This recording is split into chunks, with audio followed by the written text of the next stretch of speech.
या जितना बुरा यार होता है, जितना प्यारा यार होता है, उतना बड़ा खंजर घोंप के जाता है। फिर तुम कहते हो कि तो अपना नहीं लूटा गया, वो में कहा दम था। यारी को चौकों में रखियो, चुराहों में रखियो, दुकानों पे रखियो, कुल्फी वाली बोतल वाली रेडियो पे रखियो। देख के सोच समझ के यार का कदम घर की चौखट पार करवाना। अल्लाह की इज्जत की कसम गैरत वाला होता है जो चौखट का एहतराम करे, वरना खुदाए पाक की कसम यारी भी नहीं रहती, घर की चौखट का भी बेड़ा गर्क हो जाता है।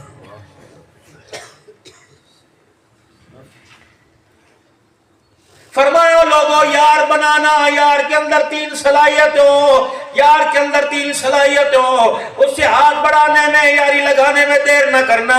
यार उसे बनाना जिसे देख के अल्लाह याद आ जाए, यार उसको बनाना जिसकी यारी में तुम्हारी नेकियों में तरक्की हो जाए, और यारी उसके साथ निभाना जिसके साथ यारी में तुम्हारी आखिरत की तैयारी हो जाए।